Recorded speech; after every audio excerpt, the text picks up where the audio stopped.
এবং অন্যান্য ঈশ্বর বৃন্দকে আমার প্রণাম জানিয়ে এবং অন্যান্য সহকারী কর্মী ও বন্ধু ও ছাত্রছাত্রীদের আমার ভক্তি শ্রদ্ধা এবং ভালোবাসা জানিয়ে আজ 5ই সেপ্টেম্বর শিক্ষক দিবস উপলক্ষে কিছু গুরুত্বপূর্ণ কথা বলতে চাই।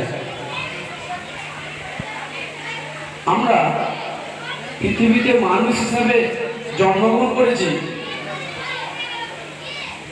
ঠিকই, কিন্তু সেই মানুষ হয়ে যদি অপরের সাহায্যে না আসতে পারি, নিজের মতো করে যদি বাঁচি, তাহলে মানুষ আর পশুর মধ্যে কি পার্থক্য থাকবে? তাই আমাদের এই পাশের যে বন্ধু, পাশের বাড়ি প্রতিবেশী, সকলে আমাদের পাশে থাকতে হবে, তার সাহায্যে আসতে হবে। যদি আমরা কারো সাহায্যে আসতে পারি, তবেই আমরা মানুষ হিসাবে যে জন্মগ্রহণ করেছি তার গুরুত্ব। আর একটা কথা, সেই সব যেসব আমি উদাহরণ হিসেবে বলতে পারি যে এইরকম ব্যক্তি যিনি এরকম মানুষের ভালোবাসা পেয়েছেন, মানুষের পাশে ছিলেন, তার নমুনা আমরা সকলেই জানি। যে আজকে শিক্ষক দিবস কার জন্য?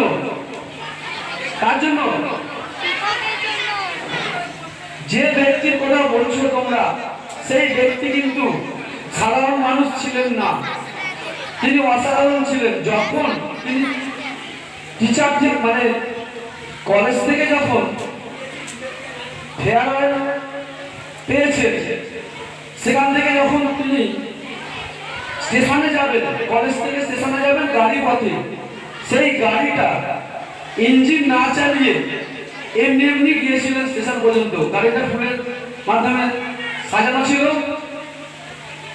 তো সেই গাড়িটা কি করে গিয়েছিল? সকল স্টুডেন্ট তাকে এতটাই ভালোবাসতো, সেই ভালোবাসাতে সকলে গাড়িটাকে ঠেলে ঠেলে স্টেশন পর্যন্ত নিয়ে গিয়েছিল। তা এইগুলো হচ্ছে অন্যজনের প্রতি ভালোবাসার নমুনা, যেটা আমাদের মধ্যে থাকতে হবে সকলেরই, তবে মানুষ জন্ম সার্থকতা। স্টুডেন্ট হিসাবে আর একটা কথা বলতে পারি যে তোমাদের দুটো দিকে তোমরা পরিচালিত হতে পারো, একটা ভুল পথে, একটা ঠিক পথে। ভুল পথটা কি? সেটা হচ্ছে কি, তোমরা পড়াশোনা বাদ দিয়ে যে টিভি দেখা, ফোন দেখা, শুধু শুধু সময় নষ্ট করা, এইগুলো হচ্ছে ভুল পথ। মানে হচ্ছে নেশা হিসাবে তাকে পরিণত করা। তাহলে ঠিক পথ কি বা মূল কাজ কি? তোমাদের মূল কাজটা হচ্ছে কি বলতে হবে? তোমরা স্টুডেন্ট হিসাবে কি কাজ, কি কর্তব্য করো?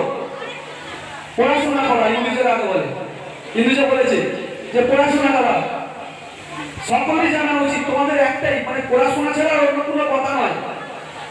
কিন্তু তোমরা পড়াশোনা না করে করো কি? খেলো, আর ওই যেটা বললাম যে টিভি দেখো, অনেক কিছু ফোন দেখো, কিন্তু ওরা তো পড়তে কারো ইচ্ছা নেই। কেন? এইগুলো তো অটোমেটিক করো, খেলো, ফোন দেখো, সবকিছু অটোমেটিক করো, কিন্তু কেন করছো না? কেন না পড়ার কারণটা কি? সেই কারণটা আমি তোমাদের বলতে চাই যে কেন তোমরা পড়ছো না, বা তোমাদের পড়ার কি করে পড়তে বসবে, কি করলে, কি করে কিভাবে পড়তে বসবে, ঠিক আছে, সেটা আমি বলতে চাই।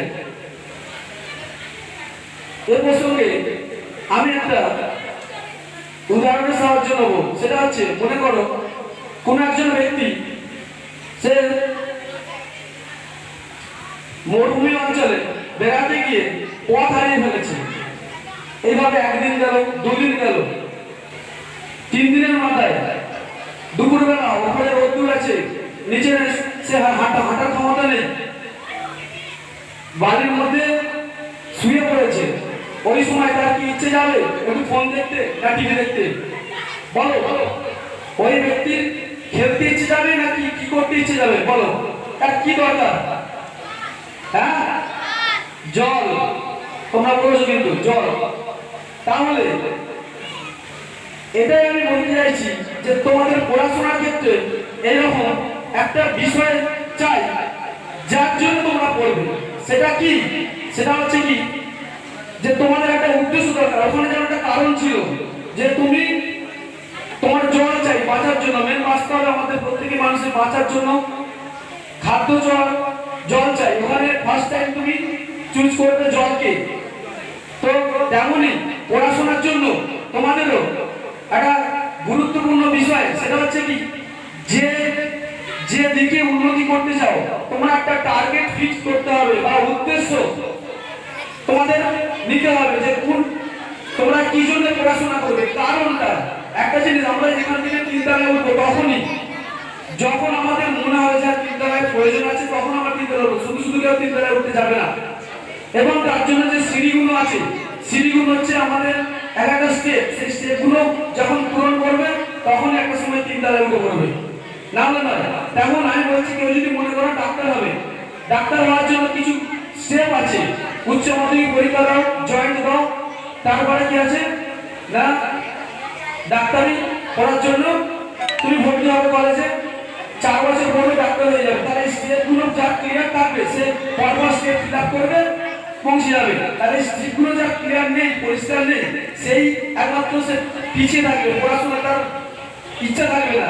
তোমরা অনেকেই আছো যারা 1, 2, 3 তারা অনেকে তো নিজেদের উদ্দেশ্য ঠিক করে ফেলেছে, তারা পড়াশোনা করো নিজেদের। কিন্তু যারা অনেক পিছনের দিকে তারা হচ্ছে নিজেরা কোনো উদ্দেশ্য নির্ণয় করতে পারোনি বলেই তোমাদের পড়াশোনার প্রতি কোনো ইন্টারেস্ট নেই। তোমাদের এই মনোযোগটা আনতে হবে পড়ার প্রতি এবং সেটা অটোমেটিক তার জন্য একটা উদ্দেশ্য নির্ণয় করতে হবে। এটুকু আমার শেষ কথা বলা। সকলকে ধন্যবাদ। একটা জোরে হাত তালি হয়ে যায়। আমাদের নয় প্রথমে মন্ডল মহাশয় এই বিদায়